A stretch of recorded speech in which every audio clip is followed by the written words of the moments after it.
saviez-vous? Le saviez-vous? Le magazine de toutes les questions. Posez toutes vos questions via la page Facebook de l'émission et un expert vous répond. Le saviez-vous? Le saviez-vous? Un magazine présenté par Karim Moutaali tous les mercredis à partir de 19h05 sur UFM 94.7. UFM, ma première radio urbaine.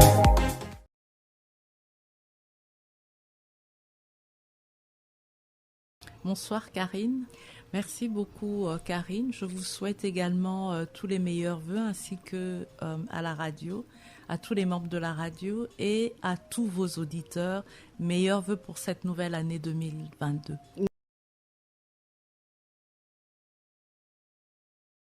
Je m'appelle Marie-Chantal Kaninda. Je suis congolaise et je suis souvent très fière de le dire. Je suis économiste de formation et ça fait plus de 27 ans maintenant que je suis dans le secteur minier. J'ai eu l'opportunité de travailler pour plusieurs grands groupes qui sont Ashanti Goldfields, ensuite Ashanti Goldfields et Anglo Gold ont fusionné. J'ai travaillé pour Anglo Gold Ashanti. Ensuite, j'ai rejoint la société de Beers dans les diamants, dans un rôle régional, pour ensuite quitter la de Beers, rejoindre le groupe Rio Tinto dans un groupe, dans un contexte plus africain, en tant que responsable des relations extérieures pour l'Afrique. Et après Rio Tinto, j'ai rejoint le World Diamond Council, le Conseil mondial du diamant, en tant que directeur exécutif, pour ensuite joindre Glencore. Et ce qui est intéressant et important, parce que je pense qu'ici on parle du capital humain, on parle de l'expérience, on parle du travail. Mon expérience personnelle a été c'est vrai qu'il faut être très bien formé. Je pense que c'est important. Je pense qu'aujourd'hui, on ne peut plus parler qu'une seule langue. On doit en parler plusieurs, 2 minimum, pour pouvoir évoluer dans des groupes importants. Je ne dirais pas que internationaux, mais importants. Aujourd'hui, le monde est petit. Donc, je pense qu'il faut ne fût-ce que parler 2 langues. J'ai eu l'opportunité de pouvoir éventuellement parler, bien sûr, le français et l'anglais aussi. Mais ce qu'il y a de bien, c'est la réputation qu'on se crée. D'accord. Et dans toutes ces entreprises que j'ai eu à vous citer, mis à part la première pour laquelle j'ai été recrutée, j'ai eu à faire une demande d'emploi. Oui. Pour toutes les autres, j'ai été débauchée. Donc, j'encourage les uns et les autres à ne pas simplement être bon à l'école, mais à être professionnel dans leur carrière et à se créer sa propre réputation.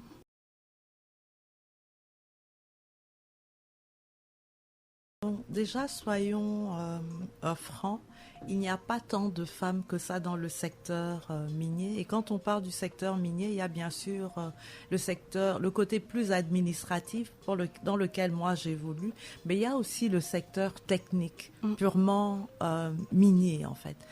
Et des femmes géologues, il n'y en a pas tant que ça. Mais je pense que ce sont aussi les conditions de travail qui font que ce n'est pas évident d'avoir des femmes qui évoluent dans le domaine technique. Il arrive un âge où les femmes veulent se marier, veulent avoir des enfants. Il est difficile de pouvoir être sur site. Donc, ce sont peut-être des aspects sur lesquels il faudrait que l'on puisse travailler en tant que femme responsable. Et c'est pour ça qu'on parle souvent de diversité, mais il faut aller au-delà de la diversité, il faut aller dans l'inclusion aussi, qui permet de créer un cadre pour que les femmes qui, à partir d'un certain âge, peut-être entre 25 ans et 38, 40 ans, peuvent aussi se développer dans leur vie familiale, mais aussi avoir un travail qui est technique et sur terrain.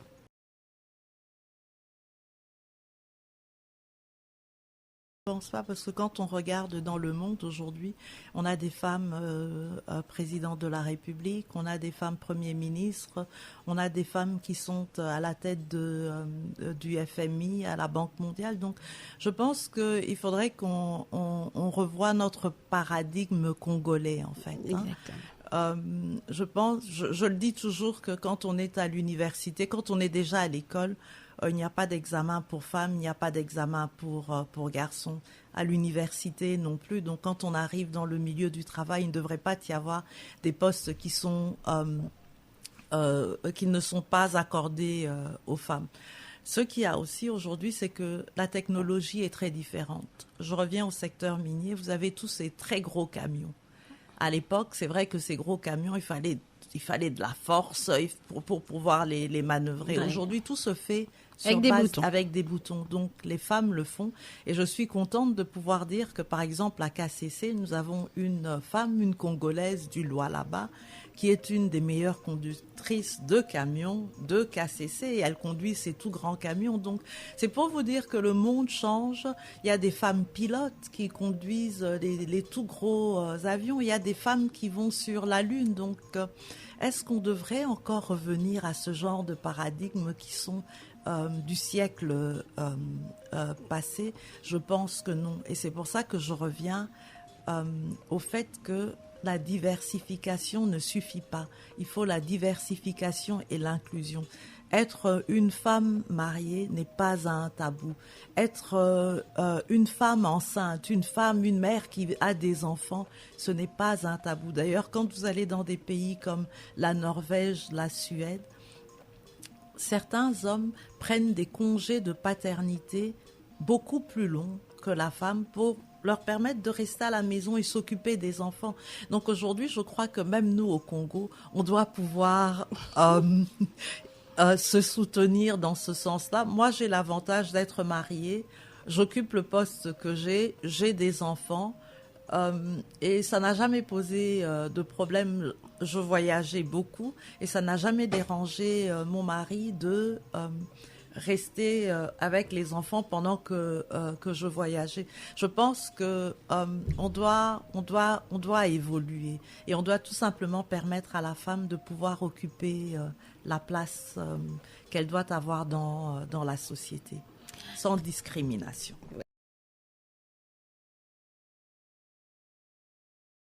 Je ne sais pas très bien comment on le dit en français, mais en anglais, on appelle ça les soft skills. Une expertise douce, on dirait, hein, mais je veux dire, tout ça veut dire dans le domaine de l'administration, financier, dans tout ce qui n'est pas technique, en fait. D'accord ? Et c'est là où vous retrouvez le plus grand nombre de femmes dans le secteur minier. Mais dans le secteur purement technique, il y a très très peu de femmes. Et c'est vrai que Glencore, KCC, Mutanda Mining travaillent dans le but de pouvoir attirer beaucoup plus de femmes. Et comme je le dis, il n'y a pas que attirer les femmes, mais les attirer pour leur permettre de se développer et d'évoluer. À l'époque, quand j'ai commencé à travailler dans le secteur minier il y a plus d'une vingtaine d'années, c'était intéressant parce que il n'y avait même pas de place pour les femmes. Donc, vous alliez sur un camp, il y avait peut-être 10 douches pour les hommes, mais il n'y en avait qu'une pour les femmes. Et avant moi, il n'y avait même pas de douche pour les femmes. Donc, les femmes devaient attendre qu'il n'y ait pas d'hommes dans les douches pour hommes pour y rentrer. Donc, c'est pour vous dire qu'on est en train d'évoluer, mais c'est pour ça que des émissions comme celle-ci et d'autres sont importantes pour montrer aux femmes que c'est possible, qu'elles sont attendues et qu'elles devraient pouvoir y participer. Mais avant de pouvoir le faire déjà d'un point de vue professionnel, je pense qu'il faudrait rentrer dans nos universités. Exactement. Il y a combien de femmes dans ces secteurs-là ?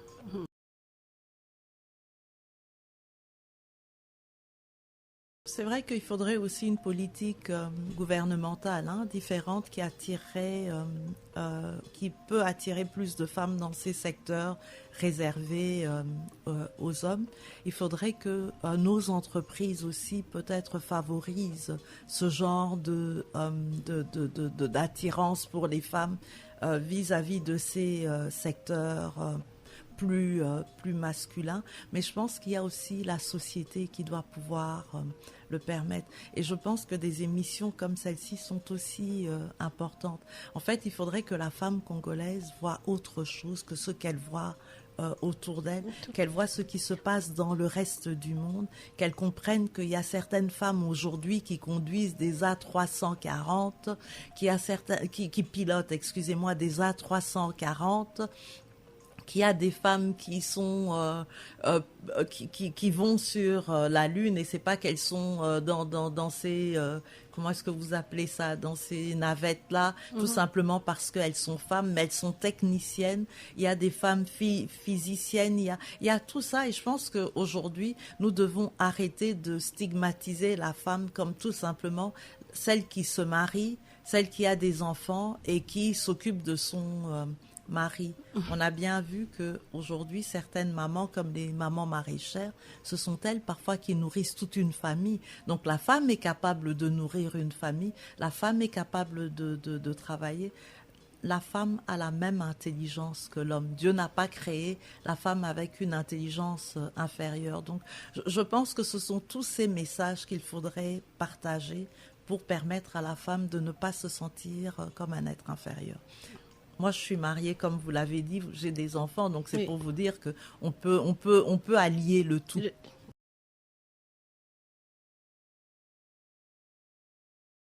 Oui, bon, je pense que la discrimination, elle est un peu partout, hein. Il y a des hommes qui sont discriminés parce qu'ils sont noirs. Il y en a qui, donc c'est vrai qu'en tant que femme noire, peut-être est-ce qu'il y a une double discrimination, je n'en sais rien, mais il y a une chose que j'ai eu à apprendre en famille, c'est qu'on a grandi sans discrimination de garçons ou de filles. Et ça repart à l'instruction. On va à l'école et on doit tous réussir. Il n'y a pas que les garçons doivent réussir et pas les filles. Et je m'excuse de toujours revenir à la base parce que je pense que c'est ça la base en fait. Les parents doivent arrêter de discriminer dès le départ entre les garçons et les filles. Et à partir du moment où il n'y a pas cette discrimination, il n'y a pas de discrimination en famille et à l'école, ça vous permet au niveau professionnel de vous sentir suffisamment forte que pour repousser ces formes de discrimination. Ça, c'est de un. De deux, je pense que la femme doit arrêter de toujours se voir en tant que femme. Quand on est autour d'une table et qu'on discute sur des problèmes professionnels, discutons-en comme des esprits intellectuels qui se retrouvent et qui parlent et qui échangent. Je pense que c'est ça qui est important. Il y a une chose que j'ai appris dès le départ, c'est que, et particulièrement au Congo, c'est de ne jamais me précipiter à me mettre debout pour servir une tasse de thé ou de l'eau dans une réunion où vous avez des hommes. Parce que dès que vous le faites, on vous prend pour la femme qui est là pour servir. Et c'est triste à dire, mais ce sont des choses effectivement où les femmes doivent se reprendre. On est femmes à la maison, épouses à la maison, au travail, nous sommes des collègues à part entière. Et je pense que c'est cet aspect qui est important. Maintenant, quand vous vous retrouvez dans une situation où vous sentez qu'il y a une discrimination, ben, qu'est-ce que vous faites? C'est pas que vous bagarrez, mais vous remettez les choses à leur place et vous ne vous laissez pas faire, en fait, tout simplement. Moi, je ne suis pas trop dans une approche de guerre, hein, bataille homme-femme. Hein. Je pense que c'est la mauvaise approche. Je pense qu'il doit tout simplement y avoir un respect mutuel. Donc, dès le départ, mon attitude appelle le respect par rapport à ma personne. Et je pense que c'est ça qui est important. Quand on est femme, je le vois toujours, quand il y a des femmes qui sont nommées, que ce soit politiquement ou ailleurs, la première chose qu'on cherchera, c'est de savoir quel est son diplôme. Et particulièrement quand elle est jolie, on ne lui reconnaît presque aucun mérite. On lui demandera quel est son diplôme, on demandera si elle est mariée, si ce n'est pas une promotion canapé. Alors que quand ce sont des hommes, ces questions ne reviennent jamais. Donc je pense que c'est à nous femmes avoir la bonne attitude, le bon comportement qui fait que je veux dire, vous allez venir me poser la question de savoir qui m'a fait passer pistonner, comme on aime bien le dire. Non, je vous dirais que c'est mon intelligence, c'est ma réputation et c'est pour ça que j'ai commencé à le dire dès le départ. Et je pense que c'est cette fierté-là qu'en tant que femme, on devrait pouvoir avoir, ne pas se minimiser, mais penser qu'on est tout aussi intelligente que n'importe quel autre homme qui travaille avec nous. C'est important.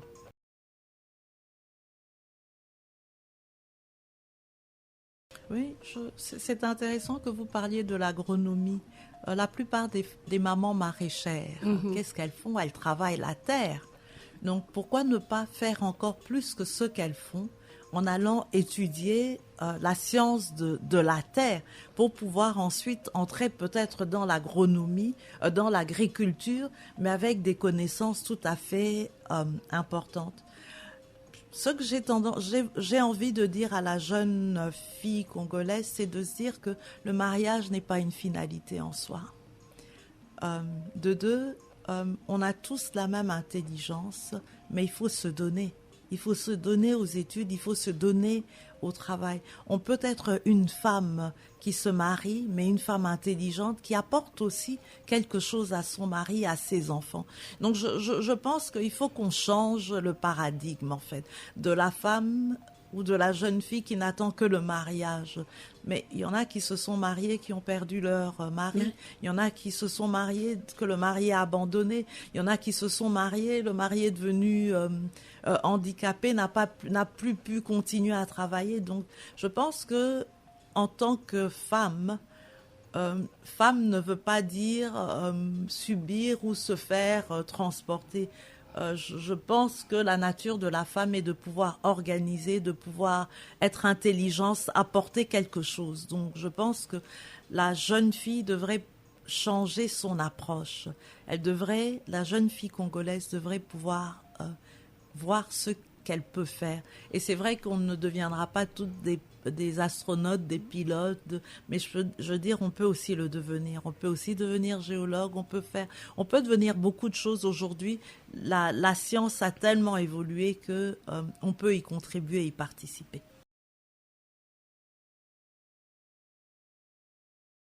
Oui. Disons que déjà, je reviens toujours au changement de paradigme, hein, et je le dis parce que je l'ai aussi expérimenté avec mes filles.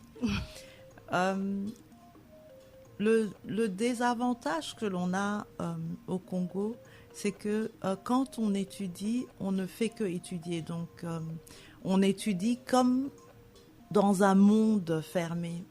Mais les études, normalement, doivent nous ouvrir, en fait, au travail auquel on aspire. Déjà, est-ce qu'on fait suffisamment de stages? Je vais vous prendre un exemple. Ma fille aînée, elle avait 16 ans, donc encore à l'école. Pendant les grandes vacances, je lui ai dit, je vais te trouver un stage d'étudiante. Oh non, maman, mais mes amis ne font pas ça. Je lui ai dit, c'est pas grave, tu vas être la première à le faire. Et elle a trouvé un petit stage non payé, mais où elle prenait des photocopies, elle allait les faire et ainsi de suite. Et ça paraît anodin, mais qu'est-ce que ça fait? Ça ouvre l'esprit de l'enfant à ce qu'est le monde du travail. D'accord? Deuxièmement, ça met une ligne supplémentaire dans un CV. Et c'est souvent là qu'il faut commencer. Ça, c'est de 1. De 2, il faut absolument habituer les enfants à participer à des activités extra-scolaires. À l'époque, il y avait le scoutisme, il y avait ce genre de choses qui vous forment aussi, qui vous permettent de comprendre, de connaître autre chose, de vous apprendre le côté éthique des choses. Aujourd'hui, nous n'avons pas cela. Et je pense que c'est ce genre de petites choses qui vous rajoutent une petite ligne sur votre CV. Je reprends encore le cas de ma fille il y avait une organisation qui s'appelait Operation Smile, qui opérait les enfants qui avaient les becs de lièvre. Qu'est-ce que je lui ai dit? Il faut t'inscrire, aller faire, même si c'est juste prendre le dossier, écrire le nom de la personne, fais-le. Dans son CV, une ligne supplémentaire. Et je pense que ce sont toutes ces choses-là que nos jeunes gens doivent aujourd'hui apprendre à faire. Très vite, les parents doivent pouvoir permettre aux enfants de comprendre ce que c'est qu'un monde différent de tout simplement s'asseoir pendant les vacances avec les amis. Certains font du sport. Ça leur permet d'entrer dans un esprit de compétition et de pouvoir gagner des médailles. Ça fait partie des choses qui nous changent, qui nous transforment. Ça, c'est peut-être le premier aspect. Le deuxième aspect, c'est pendant que vous faites vos études, ici on fait beaucoup de stages, n'est-ce pas? Choisissez des stages qui vont vous permettre de pouvoir ensuite entrer dans le monde professionnel. Troisièmement, aujourd'hui, les choses ont changé. Quand vous voulez entrer dans une entreprise sérieuse, même si vous dites que vous connaissez Madame Marie Chantal, elle ne fera pas rentrer votre dossier. Je vais vous dire pourquoi.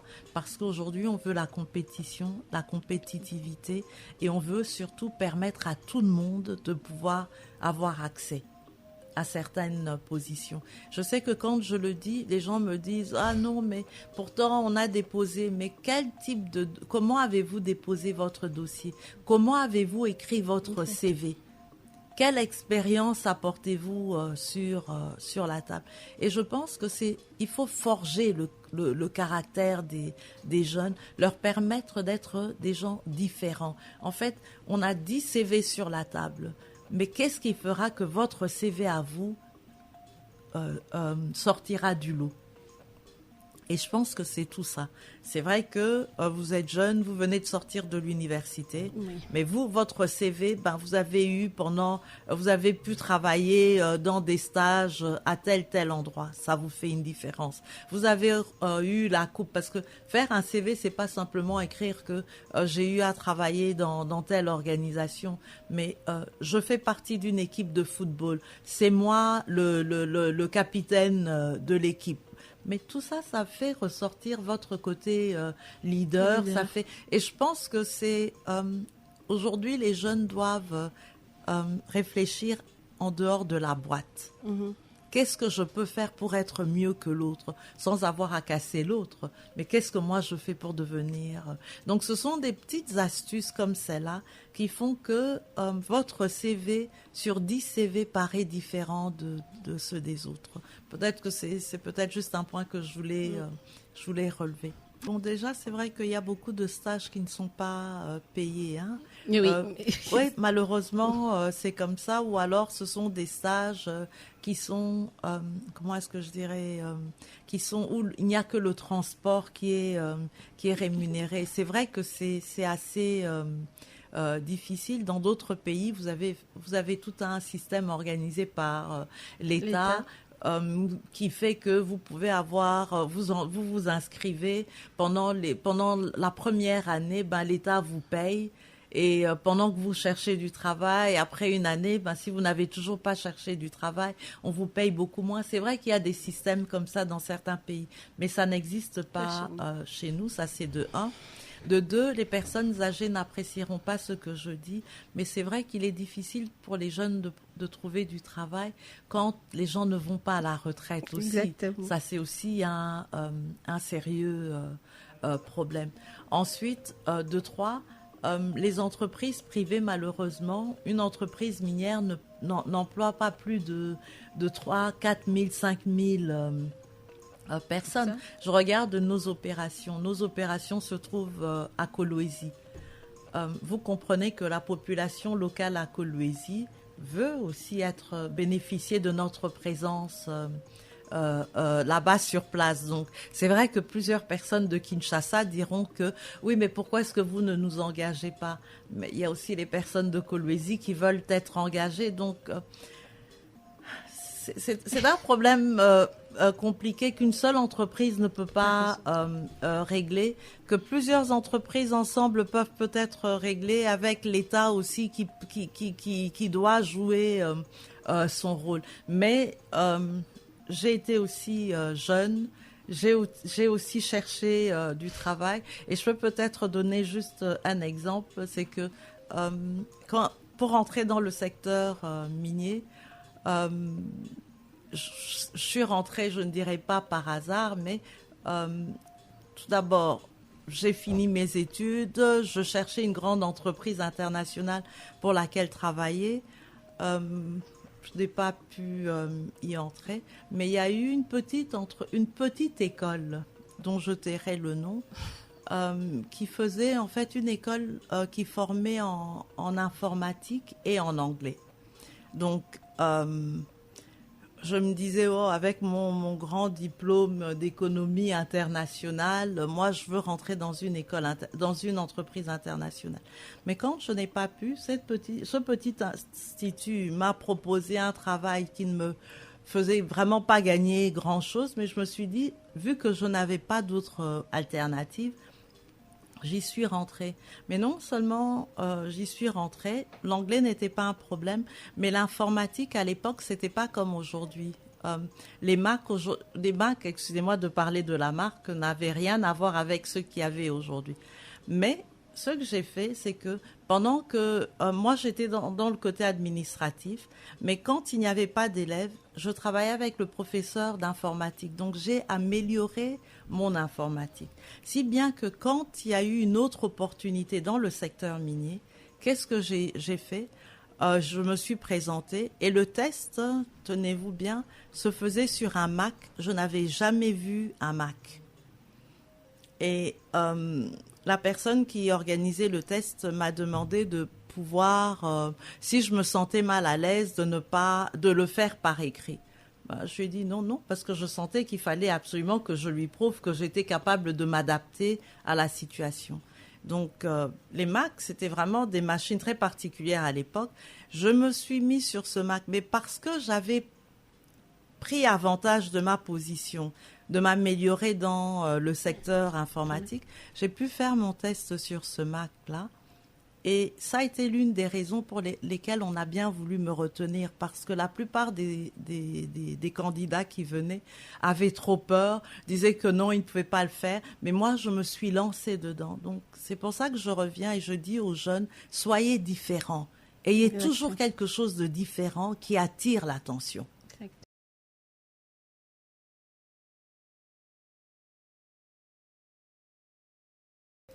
Bon, déjà, je vais vous dire, moi, je ne pense pas qu'il y a un modèle de leadership. D'accord ? Il y a divers modèles de leadership et une femme n'est pas l'autre. Ce qui fait que le besoin de l'une n'est pas le besoin de l'autre. Alors, essayez de tout standardiser en disant que vous voulez un modèle de femme leader. Je pense que ça ne marche pas. D'accord. Tout d'abord, de caractère, elles sont chacune différentes. De profession ou d'expertise, elles sont différentes. Donc, déjà, je pense que ça, il faut qu'on se mette d'accord sur cela. Qu'est-ce que j'attends du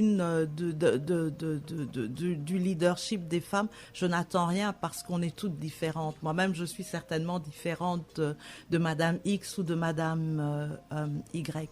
Mais la manière dont moi, je vois le coaching, c'est tout simplement d'accompagner la personne et de l'aider à faire ressortir ce qu'elle a de meilleur en elle. D'accord. C'est ça que je pense.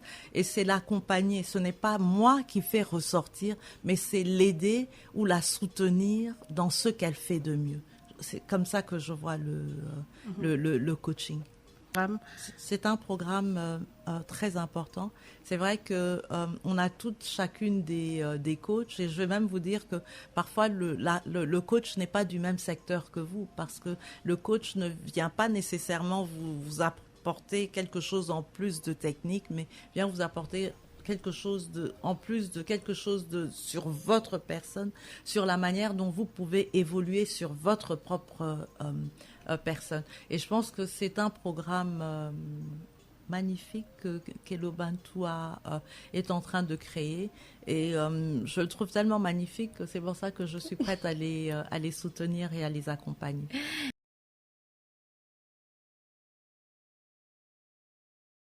Déjà, la lecture et la constance. Je pense que quand on fait quelque chose, la constance est importante.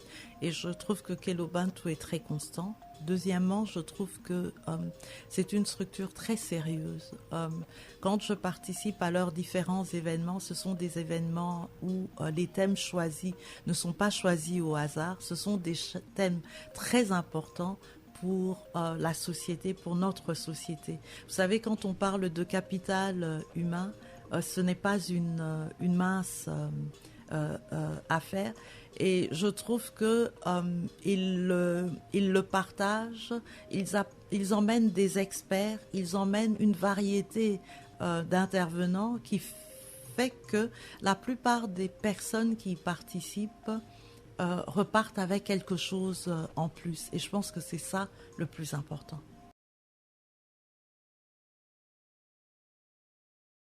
Je voudrais tout simplement leur dire que la femme représente plus de 51% de la population. Donc on ne peut pas parler de développement, on ne peut pas parler d'avancement sans parler de la femme. Ce qui veut dire que nous avons un rôle très important à jouer. Nous jouons ce rôle-là très important aussi bien en famille que dans la société. Donc nous ne devons pas nous décourager. Au contraire, nous devons nous professionnaliser. Nous devons nous rendre encore plus experts dans tout ce que nous faisons pour pouvoir faire avancer ce monde dans lequel nous vivons. Donc ne vous découragez pas, vous êtes fortes, vous êtes très bien. Allez-y et vous changerez le monde.